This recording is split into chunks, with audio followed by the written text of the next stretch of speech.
Tonight, Governor Whitmer says she's not jumping in the race, even if President Biden drops out. But her new book is only fanning the flames of speculation about her ambitions, especially the quote she ends on. And Project 2025. Some fear it, some praise it, some just don't know what it is. We are in the process of the Second American Revolution, which will remain bloodless if the left allows it to be. Come January, if Donald Trump is president, our lives will change radically. Have you heard of Project 2025? I have not, no. A deep dive into the dramatic changes it would make to our country if adopted. And we're letting it rip on whether this conservative makeover should be the future of people, power, and politics in our country. This is The Pulse.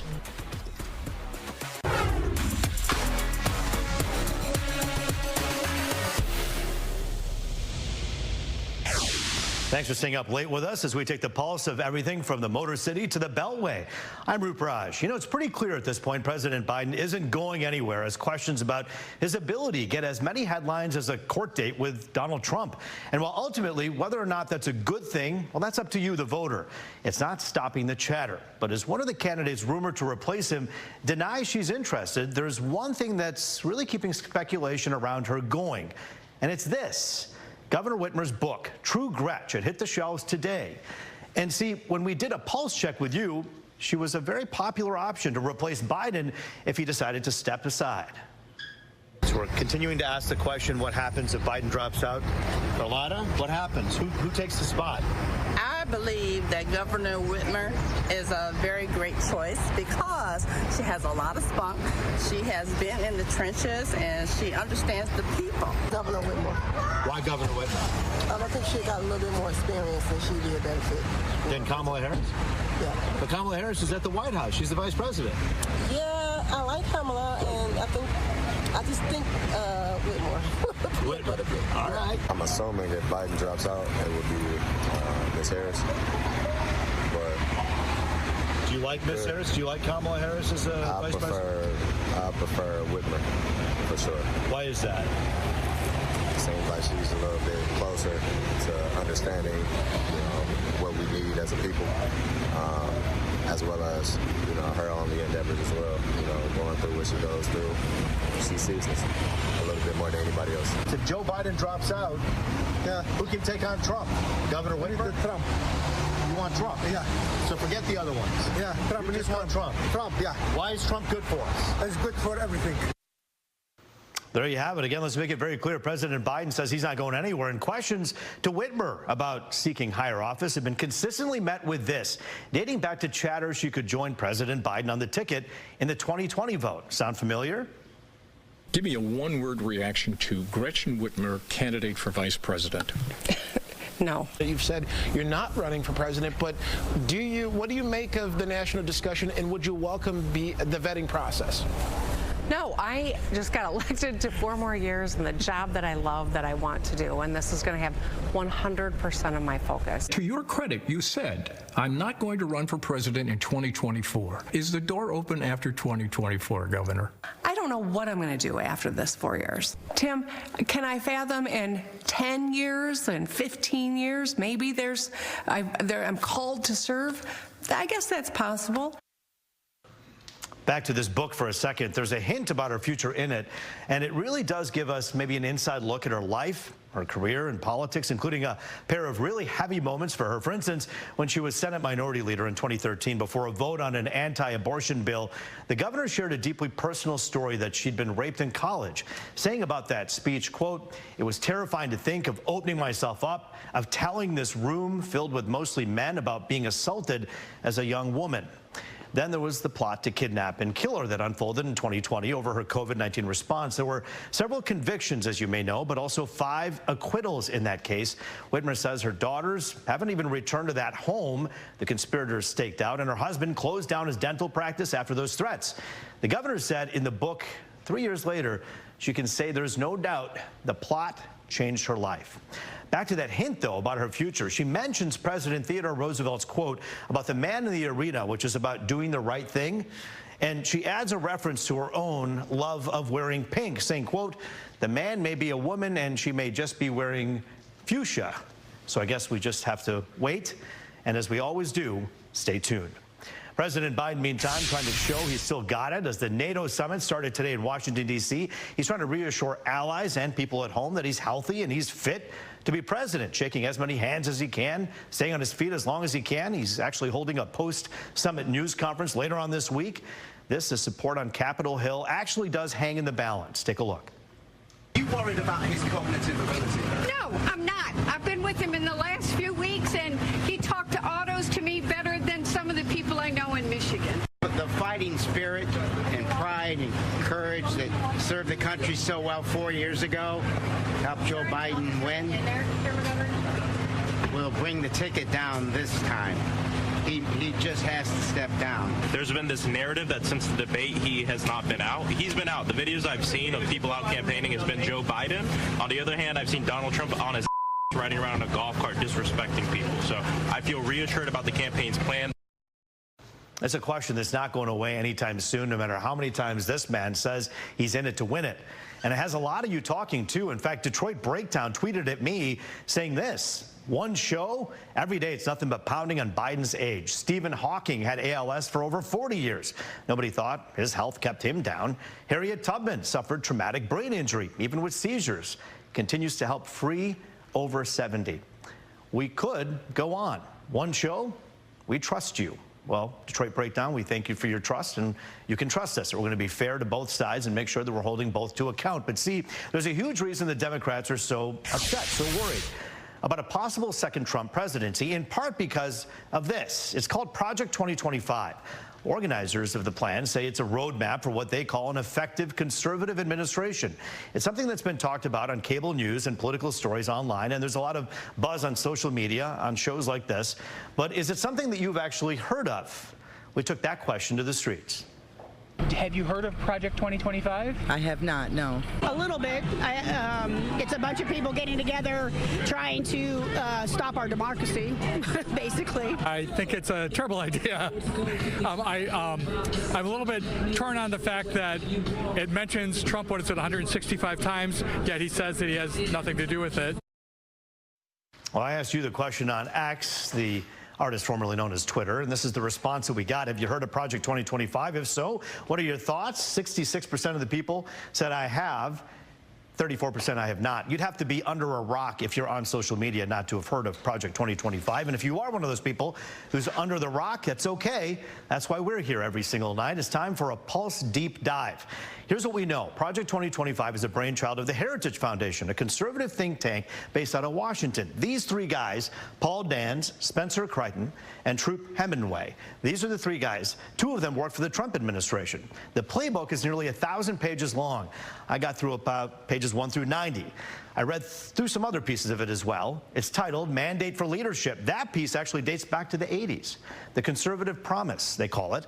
It covers the massive changes the group plans for the first 180 days of a Trump or equally conservative administration. The creators are calling it the next American Revolution, as opponents call it a threat to our democracy. And we're hearing from our state lawmakers on the issue as well. We're in the process of the second American Revolution, which will remain bloodless if the left allows it to be. Well, I haven't read the entire 900-page document. I've read a summary. I think with elections going on, it's going to be difficult for a lot of us to devote the time to do that right now.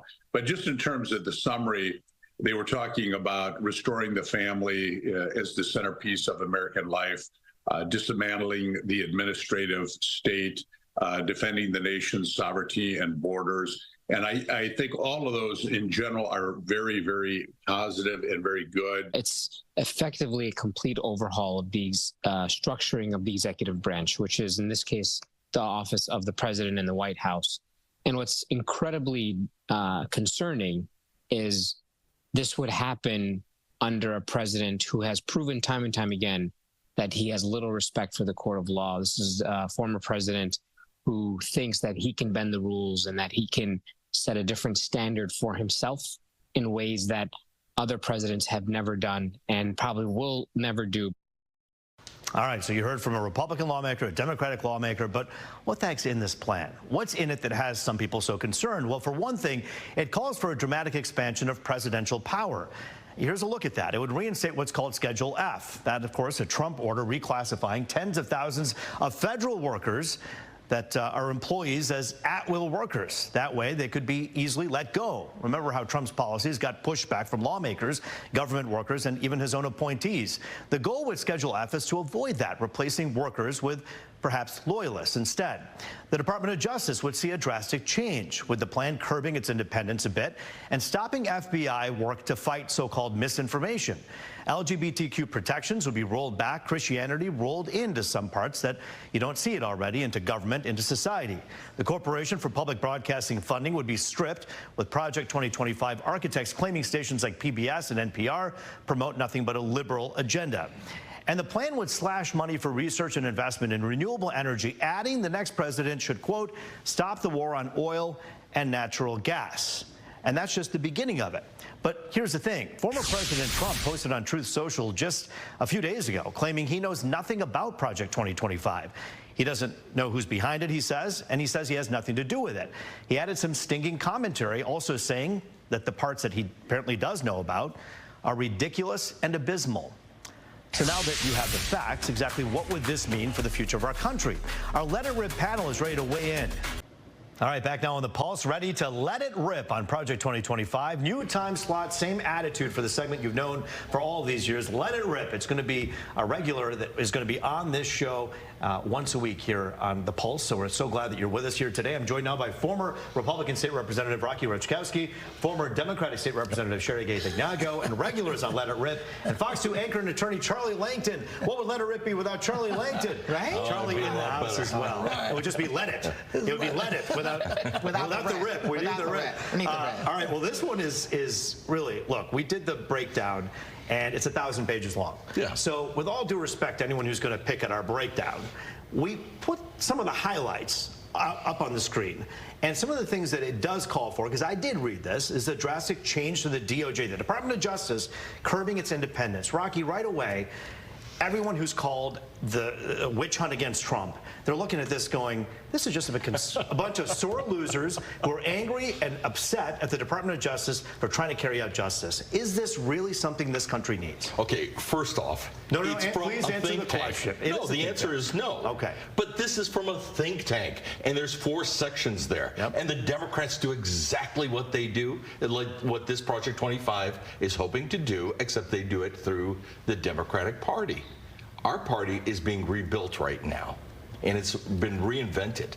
And because of that, you need outside help to, number one, build a staff. If President Trump wins, he needs qualified people. That's one of the things that you're not talking about. Nobody in the news media is talking about how it talks about building and qualifying a good staff to take these positions. A conservative staff. Of course. You have a conservative president. You have a conservative staff. Anti-abortion, pro-Christian. No, that's not it. The staff that's picked, if you look at that, they look at qualifications. There was no litmus test on these individuals. Furthermore, it also has training of staff. When you come into a position, or when you're a president, you have to fill over 8,900 jobs. And how many did, when President Trump won, which nobody thought he would except for a few of us, when he won in 2016, he came in there, and do you know how many jobs were still being occupied by Democrats? Okay, but let me ask you this, back to the drastic change in the DOJ. Yeah. Fighting the FBI. Again, those are suggestions, and this is from a think tank, not from the candidate. But whether or not it's a suggestion, I get that. But this particular president, the former President Trump, says he knows nothing about it. Sure. Do you believe that? Oh, yeah, my God. I do. Why not? Sherry, do you believe that? Does he know anything about this? 2 of the guys are architects from his former administration. Yeah. What's wrong with that? That's so dishonest. Donald Trump in 2018, in one of his speeches, alluded to many of the elements that are embedded in Project 25. Rocky, I can't believe, number one, that you're standing beside this guy knowing that he is weaponizing democracy. As a matter of fact, Biden numbers getting that bad that we need to attack? No. This is not about no. This is not about numbers getting bad. This is about America. Yeah. America. What's wrong? And removing American democracy, many of the protections, that were put in place to protect our seniors, taking and privatizing Medicare, removing the DOJ. Incorrect. Yes, no, that is correct. Read it, 900 pages. Read it. Wait, Rocky, wait. Sherry, finish. No, yes, it is. But to say that he's not aware of it is not accurate. Getting rid of the Department of Education. I mean, Betsy DeVos was shameful enough. Let's talk about that one, for example. Go ahead. Do you realize how much money we spend on the Department of Education and how much money comes back to the states? We in the states, we, Republicans, believe there should be more money put into education, into the classroom. Into charter and religious schools. No. Not traditional public schools. Please allow me to finish your point. Okay, go ahead. You only have a few Put more money in the schools, in the classrooms, and support our teachers, not overburdened bureaucracies and administrations. The Department of Education spends very little money in helping our kids. Charlie Langton, I'll bring you in the fold here. Yeah. One thing they've been talking about is biblically based social science definition of marriage and these are family. I get it, but at the same time, most people don't. Well, the problem is here is, as someone who believes that this country is based on the separation of church and state, you should have a separation of church and state. Does this think tank get it? Do they understand what this independent country was based on, the Constitution? I think that this is a conservative think tank. Rocky is right. It's a conservative think tank's proposal on what they would like to see America look like. Now, whether they're not laws, there's nothing in Congress that I know of, and it's not even part of the Republican platform, as I understand it. Many of these. So where this is going, I don't know. And if you Google, just do a simple Google search on Project 25, you've got MSNBC and CNN. All of the liberals are talking about this. I don't think this is reality. I think this is a little tiny piece of some very, very conservative people that would like to see this in a perfect world. But there's only a couple of people here. The Heritage Foundation is a conservative think tank. There are liberal think tanks too that would like to see, a socialized medicine, a whole bunch of things. Correct. So this is really nothing. It is a diversion from other issues that Democrats don't want. I don't agree with that, Charlie. We rarely disagree. I don't agree with that, though. I agree with Charlie. A 50-year-old think tank that has been guiding policy under under Ronald Reagan. The mandate was under Reagan. Come on now. Read. But see, that's why you don't need Department of Education defunded. The money doesn't go to school. Charlie, hold on one second. Just remember that. But let's talk about this for a moment. Let's say that former President Trump does know some of the architects. Let's say former President Trump believes in some of the initiatives.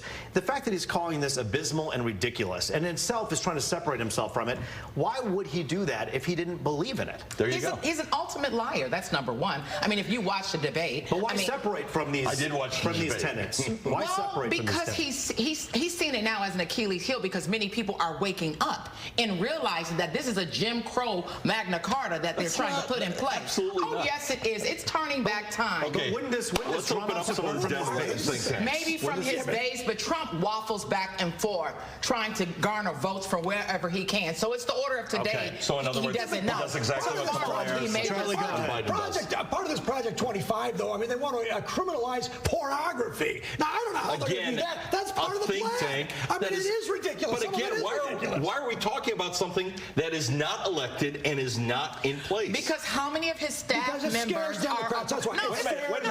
How many staff members of Biden's are progressives? Are people that burn down buildings? Are people that believe in socialism? Burn down buildings? Are we going to start? Now we're going to turn back to January 6th. Final question here. Final question here. There should be Republicans that are saying this stuff's no good. Final question here about Biden and Trump's capabilities here. I want an honest answer from both of you. Yeah. When you watch the candidate that you support, Joe Biden, do you believe that he has the faculty to survive another 4 years in office? I do believe that he can do it. I do believe that he can do it. And we're going to have to get behind him and make sure that we push back on this very conservative agenda that is seeking to turn time back. Rocky Richkowski, I'm going to ask you an honest question. I want an honest answer here. Donald Trump, is he too angry to handle the power? Absolutely not. Why do you say that? You know, in the second term, he stated himself that his revenge will be success. And I agree with Sherry tonight. Let's end on a positive note. I think we all need to get behind Biden and push him off Senator. Charlie? Back to the White House. How hard is this going to be for both Trump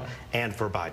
Biden will survive this. He will go on. He will be the nominee. No way. And Trump does have to lighten up a little bit. But I'll tell you, heard Trump it here can lighten first. up. He's gone. Listen, it's not about the Democrats. It's not about these two hardcore people. It's the Hardcore. middle vote. It's the middle. We got the squishy middle. All right, Sherry plays America. Stay aside. Rocky Rutkowski, Charlie Langton. Yes, the squishy middle, waiting and watching on the sidelines as everybody talks about what their side wants. The pulse is continuing right now. The RNC is next week, but we still don't know former President Trump's running mate. The short list is out. Back now on the Pulse, covering all things people, power, and politics. The Republican National Convention is right around the corner, but here's the issue. We don't even know who's joining former President Trump on the ticket. You see, Trump hasn't announced his pick for VP, and he said last night on Fox News he has not made a decision, but a Trump senior advisor says it could be sometime this week. Ohio Senator J.D. Vance, North Dakota Governor Doug Burgum, and Florida Senator Marco Rubio, a familiar name, they're all rumored to be on the short list. So, as we say a lot in this business, we'll have to just wait and see. Well, speaking of the convention, former UN Ambassador Nikki Haley is releasing her delegates from her primary challenge, so they're free to support Donald Trump. She won 97 of them across a dozen primaries and caucuses. Haley's calling for party unity and encouraging for delegates to support Donald Trump. She won't be there, though, her spokesperson saying she wasn't invited.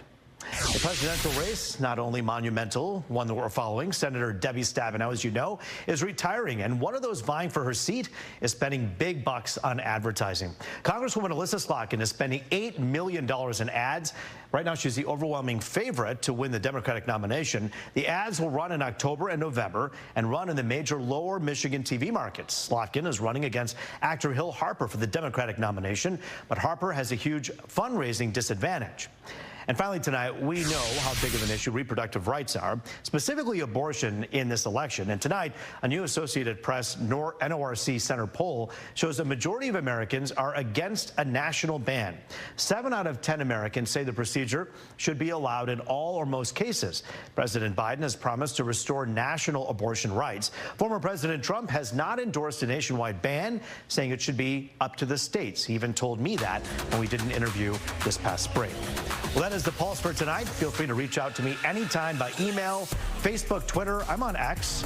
Let me know what you think. Even if we don't like it, we want to hear your thoughts.